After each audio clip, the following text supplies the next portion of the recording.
Bueno, vamos a empezar con las preguntas. Voy a empezar por vos, Silvia.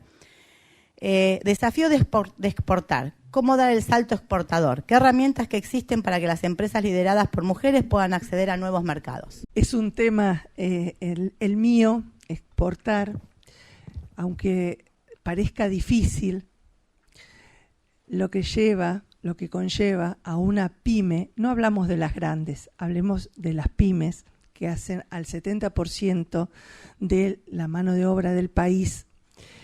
Y en una situación como la que estamos viviendo, con muchas oportunidades hoy para salir al mercado, pero también con muchas dificultades en cuanto a conocimientos y cómo hacerlo.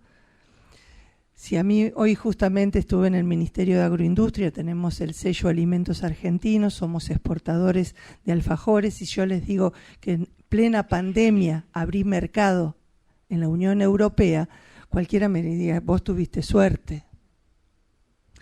Pero a veces yo creo que no pasa por la suerte. Y recién lo estaba diciendo, ¿cómo vas creciendo? Lo que pasa es que hoy hay muchas oportunidades. Hay muchísimas oportunidades.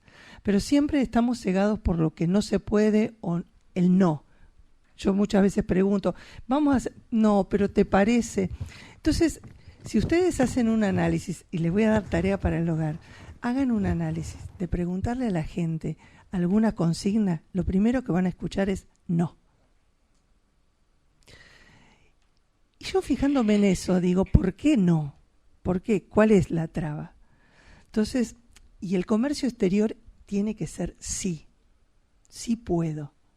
Tengo que buscar oportunidades.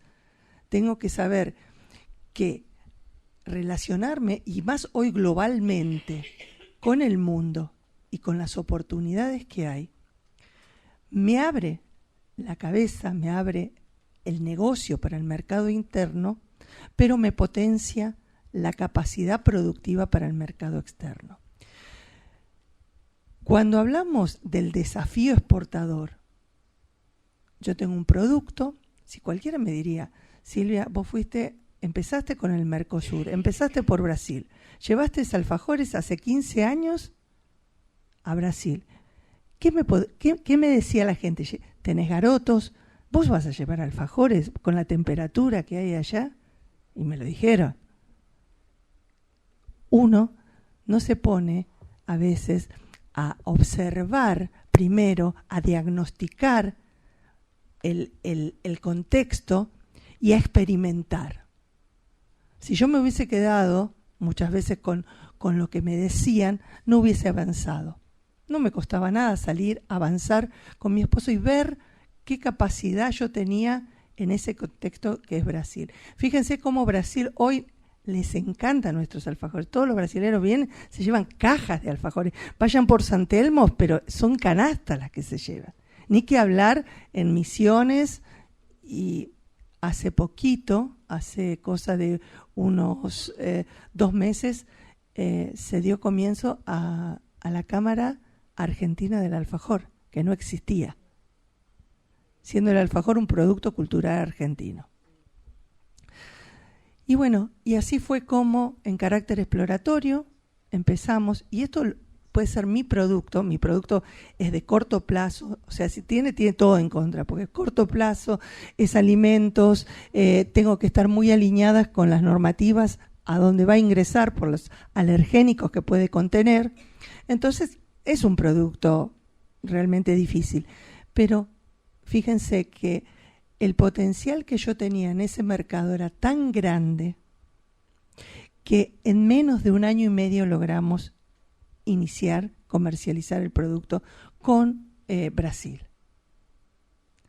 Entonces, si nosotros nos capacitamos, y acá vamos a las herramientas, si nosotros nos capacitamos en el comercio exterior, yo les digo, hace 15, 20 años atrás no teníamos todas las herramientas que hoy hay.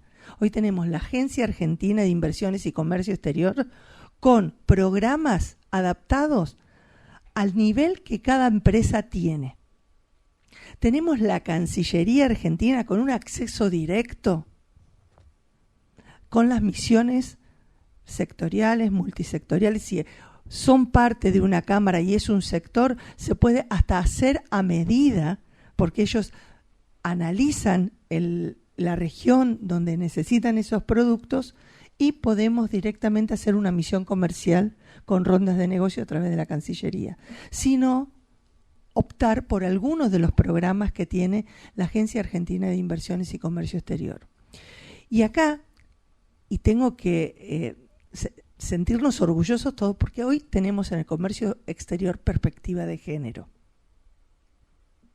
Dentro de esos programas, como es el desafío exportador, asistencia técnica, búsqueda de nuevos mercados, tenemos un programa que se llama Argentinas al Mundo. Si una pyme tiene que tener un consultor, y esto vamos a hablar ahora de la economía, del financiamiento de las pymes también.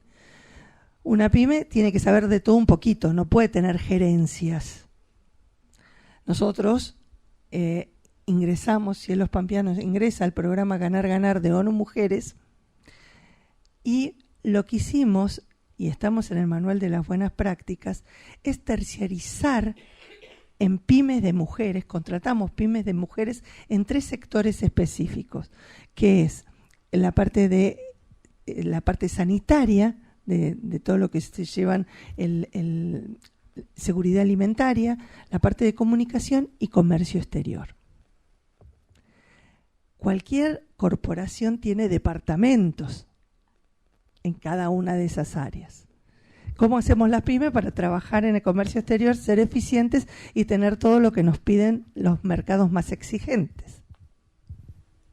Entonces, nosotros al contratar ya tenemos la trazabilidad, las certificaciones del producto que mandamos a través de estas pymes de mujeres. Ellas mismas se contactan, y ahora les voy a dar el resultado, porque dicen que las pymes lideradas por mujeres rinden más, son más eficientes, ganan más plata, pagan mejores salarios que las pymes nacionales. Y yo les digo que sí. Es verdad. Voy redondeando. Sí, por favor. Bueno, en la próxima pregunta me voy a hacer hincapié en lo que es Argentinas al Mundo. Gracias, Silvia. Bueno, Gustavo Gómez. ¿Cuáles son los desafíos dentro de la organización a la hora de plantarse un camino de gestión de empresa tradicional a triple impacto? La verdad que haber estado hoy toda la mañana con ustedes y habiendo compartido con muchas mujeres sus aportes y sus ideas, agradezco a Andrea y al cielo que me dan el tiempo que no tenía antes para poder compartir eso, porque realmente aprendo muchísimo. Me encantaron todas las presentaciones de hoy a la mañana, y como no sé quién dijo, yo simplemente vengo a entregar mi corazón, a compartir mi idea, mi experiencia y lo que estoy viendo ahora en un año de consultor en temas de sostenibilidad del mundo de las empresas. Elegí dentro del espacio de trabajo trabajar con empresas de distinto tamaño en cuestiones de sostenibilidad y triple impacto, y ayudarlas a poder recorrer ese camino, ¿no? Eso como primera cuestión.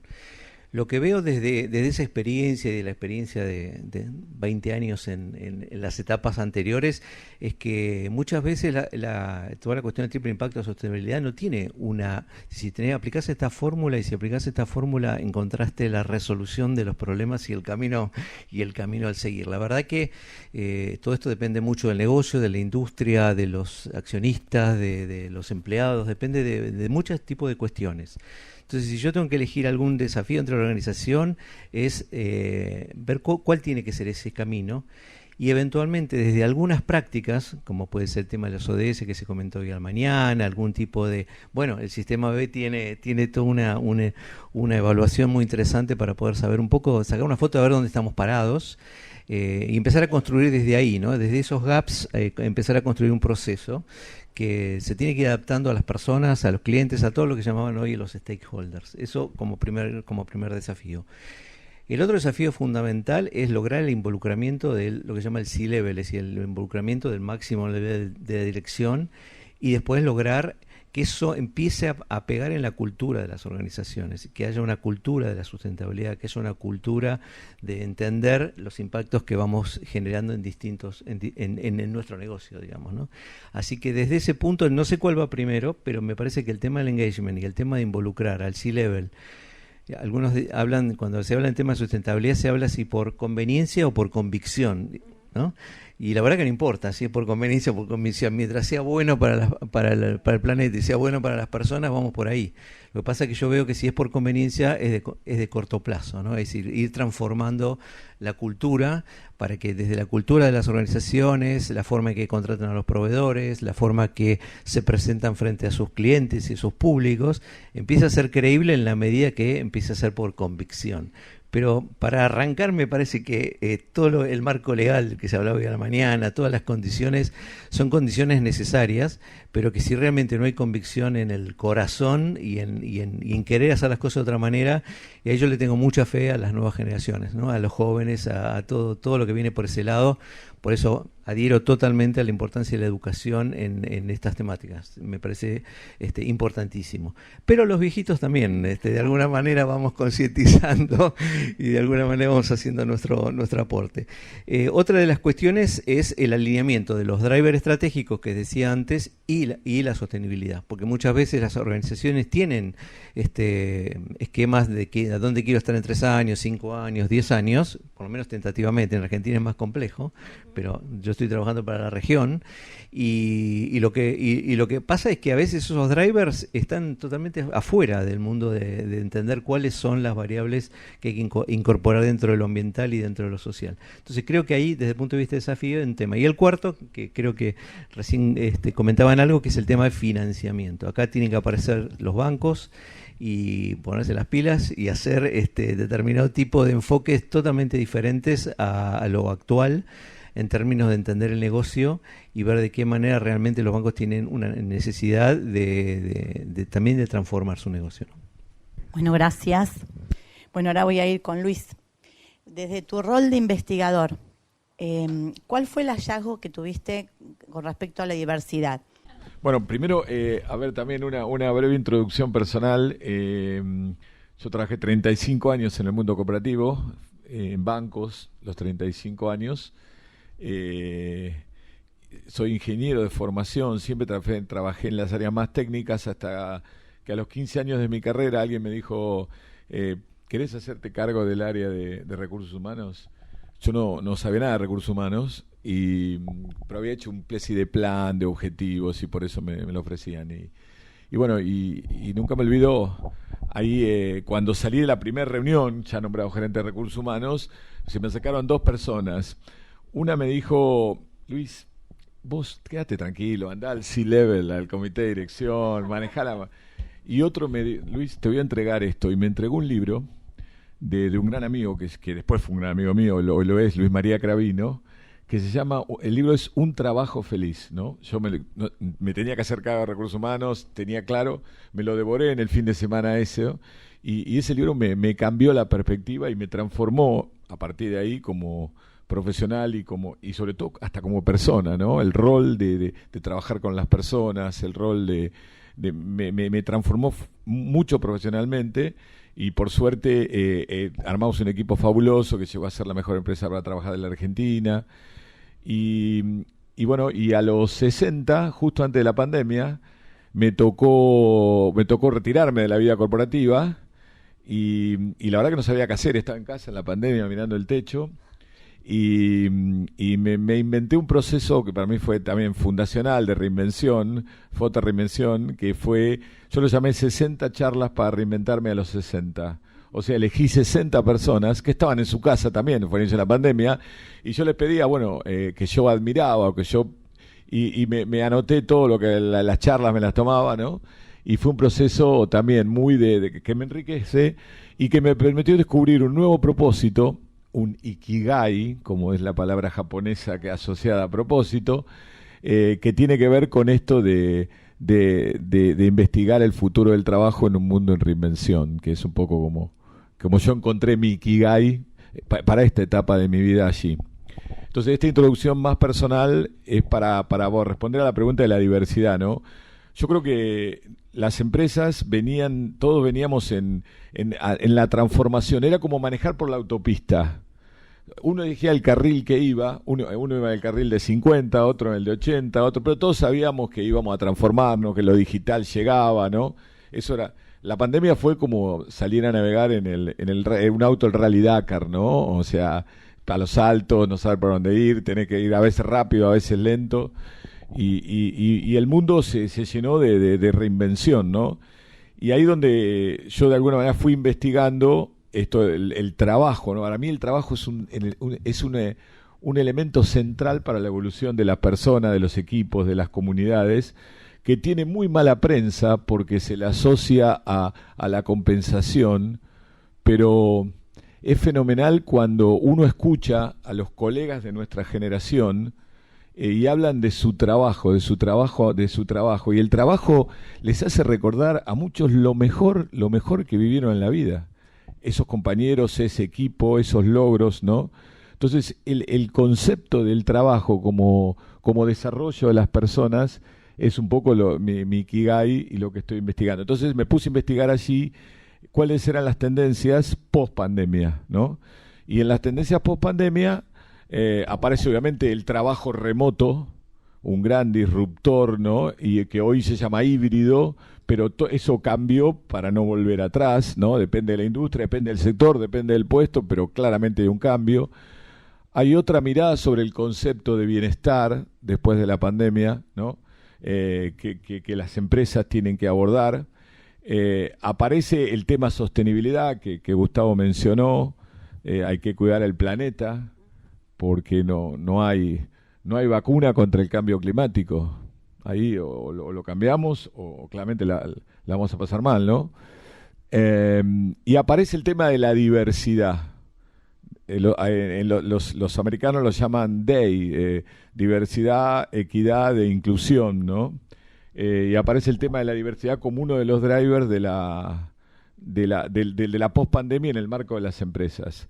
Así que ahí es donde yo veo la diversidad y donde la metodología que tengo es, yo tengo la suerte de haber manejado muchas redes y tengo muchos colegas y amigos con los cuales trato de hacer charlas 2 por semana hoy, que disciplinadamente hago para entender qué está pasando en el mundo de las empresas, y a partir de ahí dejo volar mi imaginación, investigo, leo, armo mis propias teorías y después uso mucho LinkedIn, no sé si ustedes usan LinkedIn, para hacer encuestas, ¿no? Para ver lo que yo creo, hasta dónde la gente me lo valida, y muchas veces no me lo valida. Y bueno, y una de mis investigaciones, y ahí fue donde me contactaste, fue sobre el tema de la diversidad, ¿no?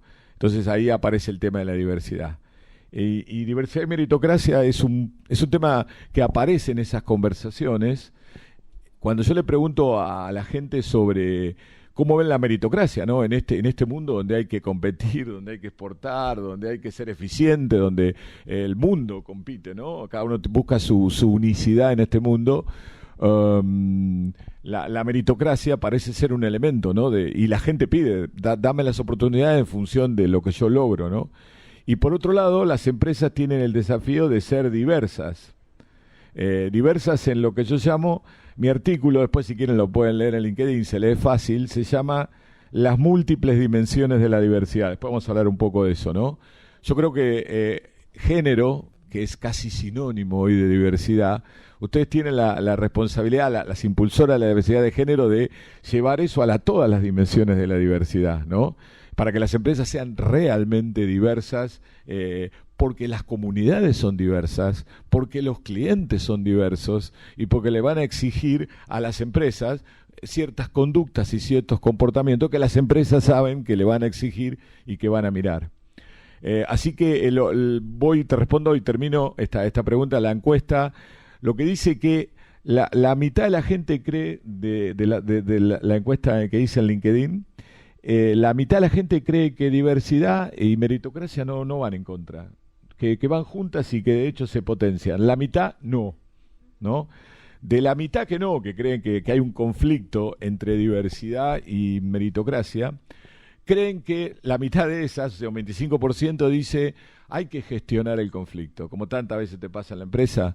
Acá hay un caso a caso, vamos viendo, vamos gestionando el conflicto entre la diversidad y la meritocracia. Y hay un 25 que se divide en un 20 que dice, un poquito menos de 20, creo que de 18, que dice no, hay un conflicto y hay que impulsar, gana la meritocracia, y hay un 7% que dice hay un conflicto y gana la diversidad. Entonces hay que privilegiar la diversidad.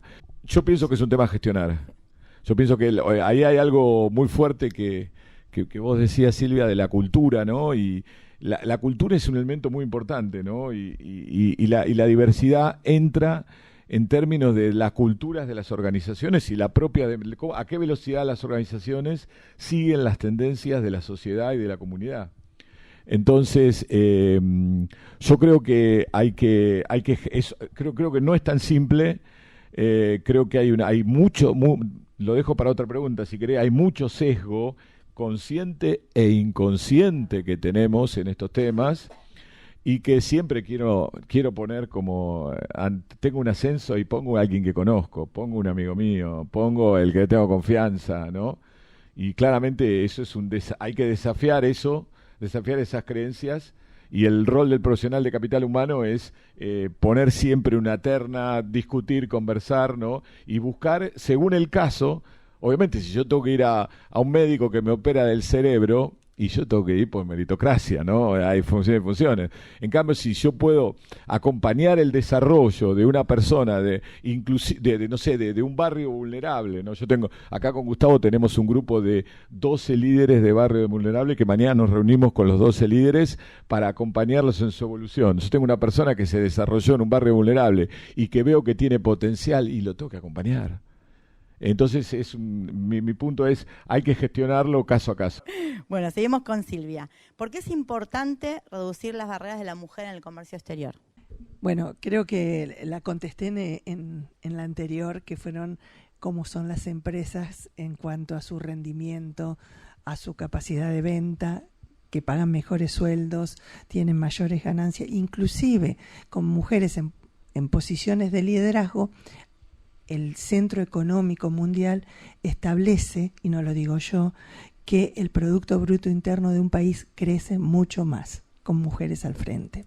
Y recién yo te escuchaba atentamente y tratando de formar una red de conceptos, porque ustedes vienen de la corporación.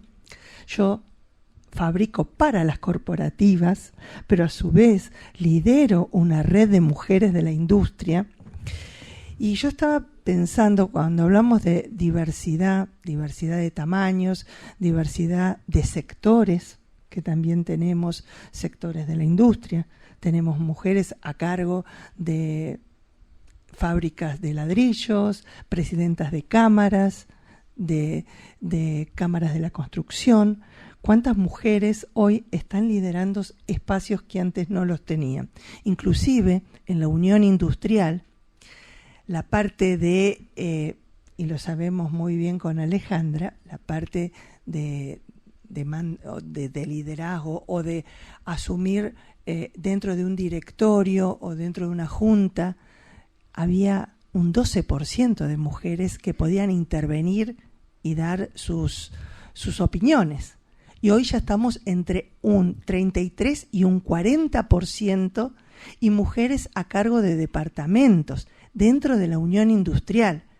Y la parte de la globalidad mundial, porque son muchos los programas hoy que hacen foco en la equidad de género, inclusive los ODS. O sea, tenemos el ODS 5, que bueno, que lo que queremos es cerrar un poco la brecha, porque las mujeres cobran menos que los hombres. Pero acá no viene el debate, sino que vamos a ir ya directamente a qué tenemos dentro de los programas que existen de comercio exterior para las mujeres.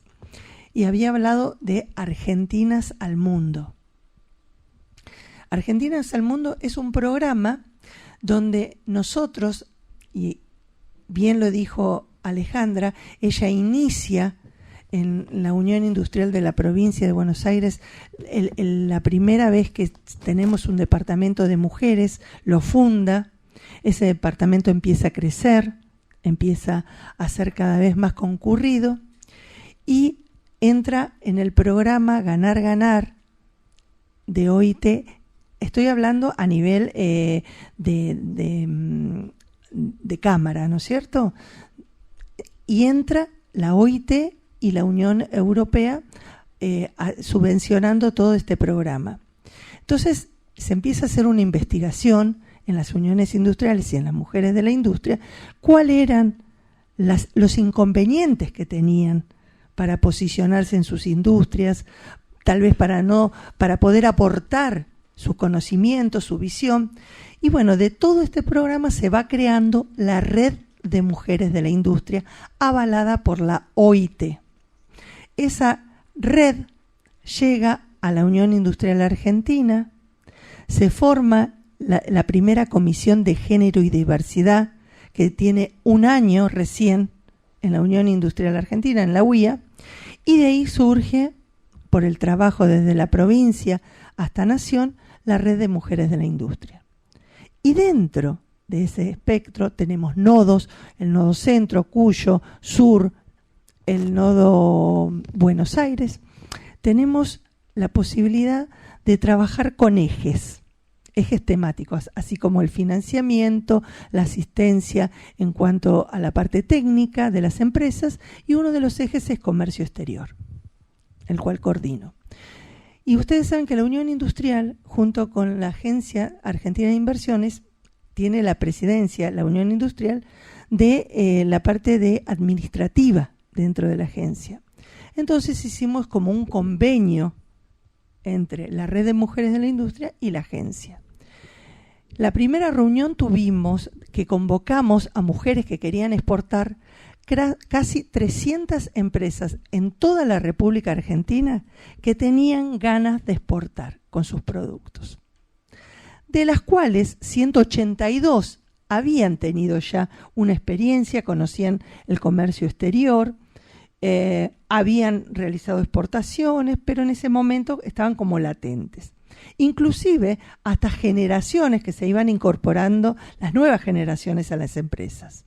Y por el otro lado teníamos aproximadamente unas 120, 123 empresas que no tenían ni idea de comercio exterior, pero podían ofrecer servicios al comercio exterior.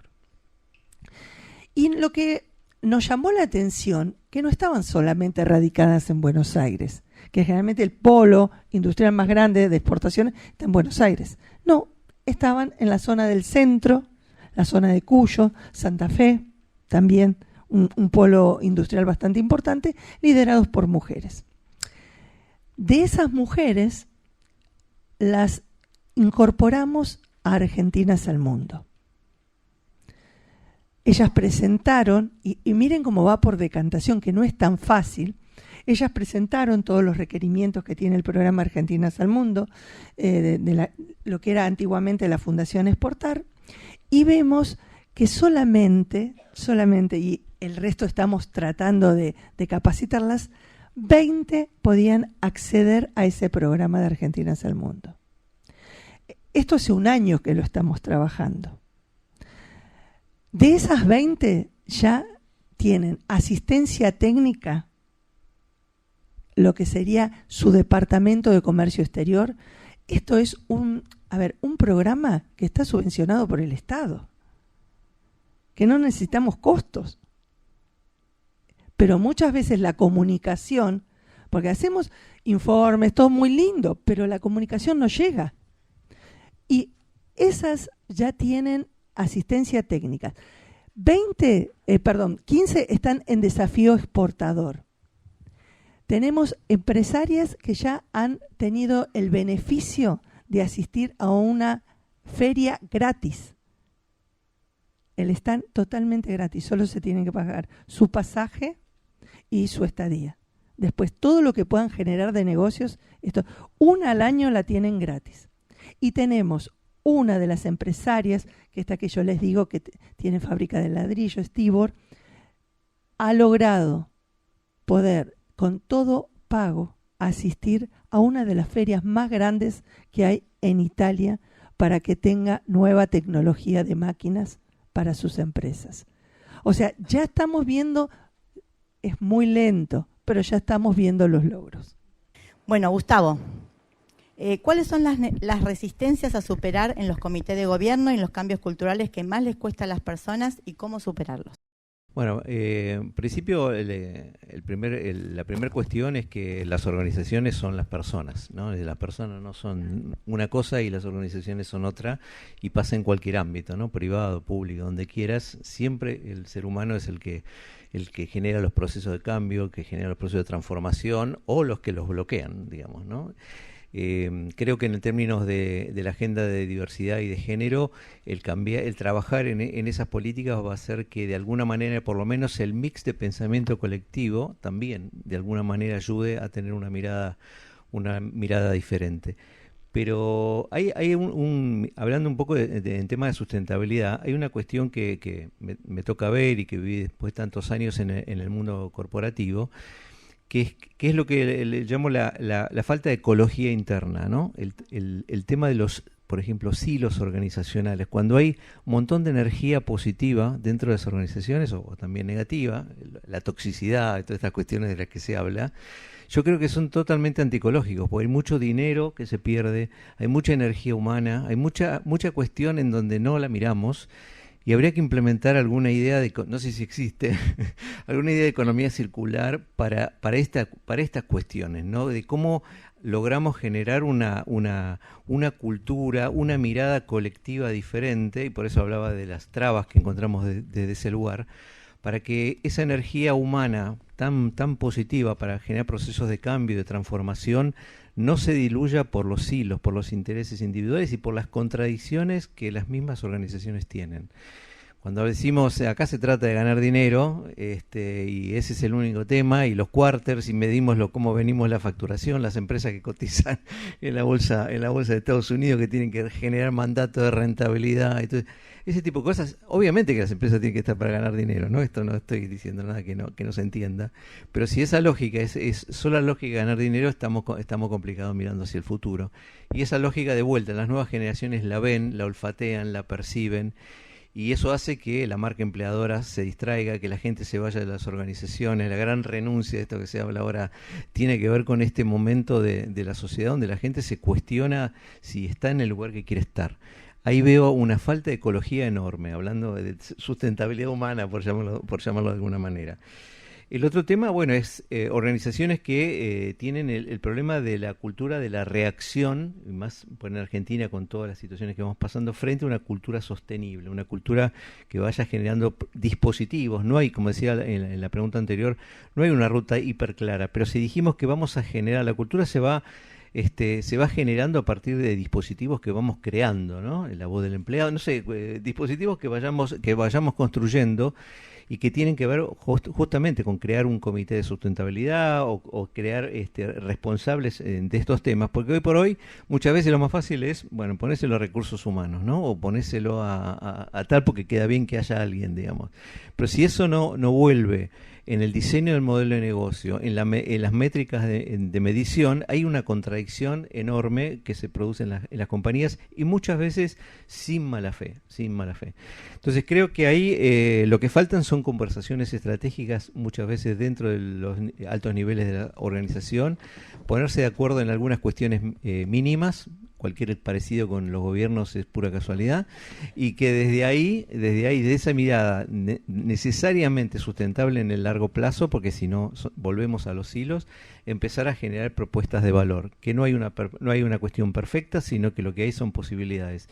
Yo estoy trabajando ahora en modelos que lo llamamos hackeo de negocio. Así como en el mundo de la seguridad informática, por ejemplo, existen los hackers y las empresas se contratan a sus especialistas en seguridad informática, que le ponen los firewall, que le ponen los antivirus, que le ponen todo.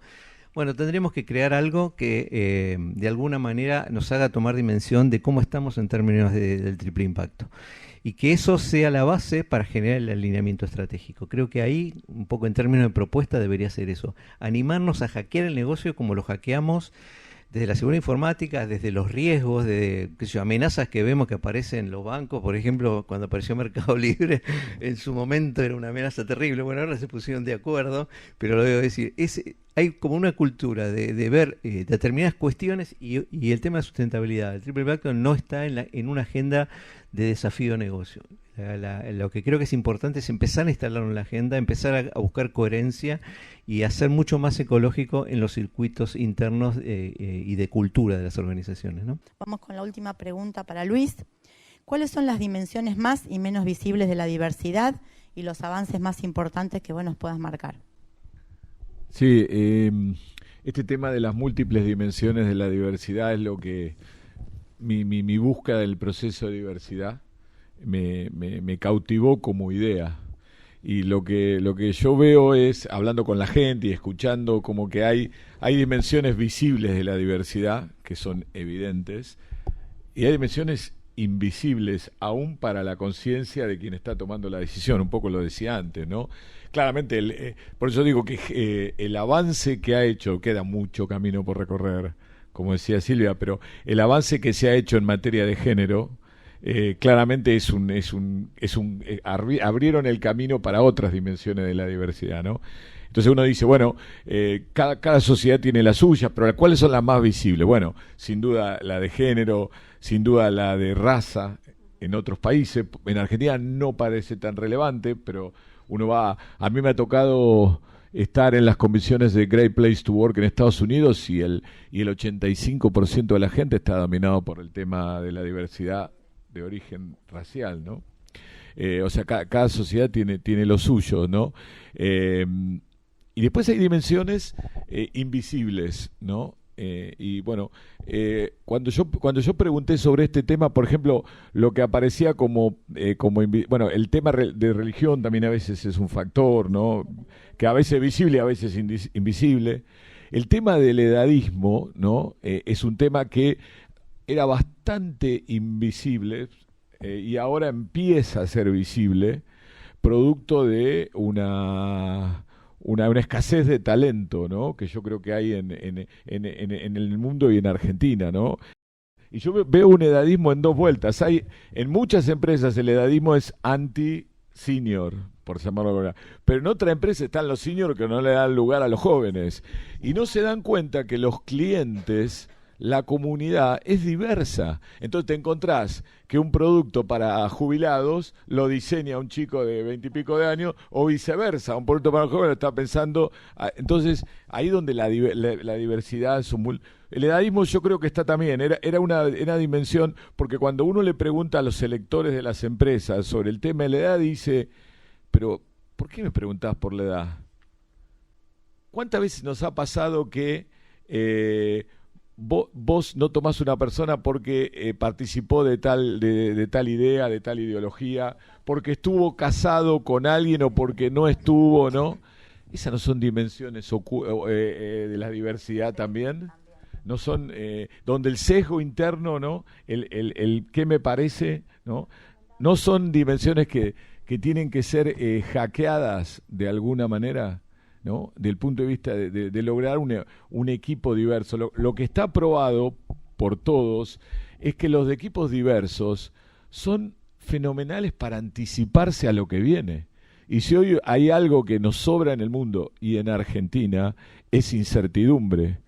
Y un equipo diverso que capta todo lo que está pasando en la comunidad, ahora se llama ecosistema, está mucho más en condiciones de poder darle a mi empresa la anticipación necesaria para acertar en el futuro que yo solo, que estoy metido, rodeado de gente que me dice todo que sí, ¿no?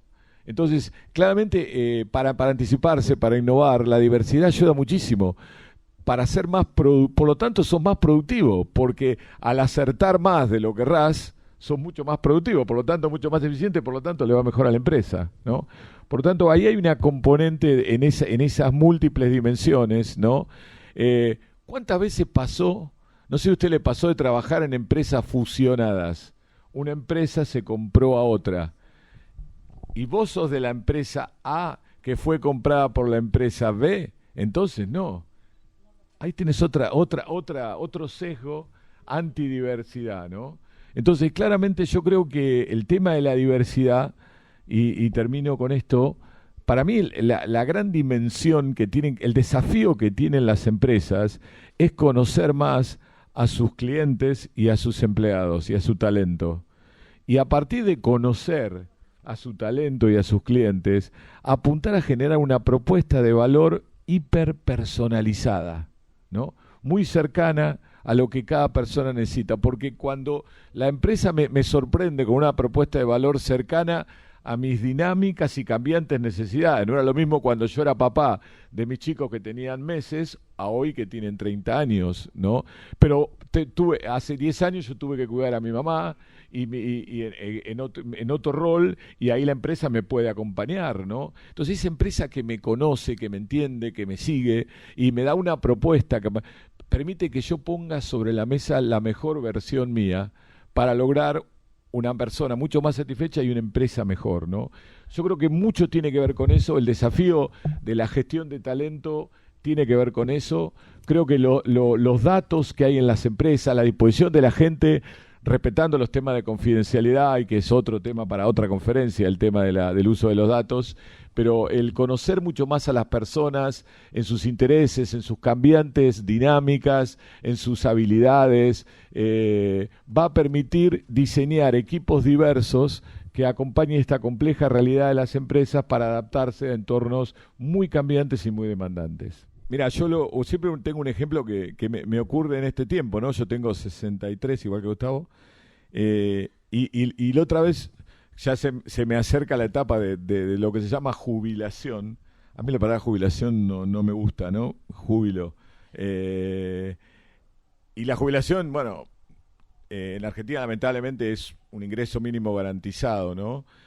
Por lo tanto, yo miro los bancos, cómo le hablan a los jubilados y a los jubilables, y no entienden a ese cliente, a esa dinámica. Entonces, habría lugar para que mucha gente grande que vive esa dinámica diseñe productos para esa generación. Y eso va a pasar, va a pasar.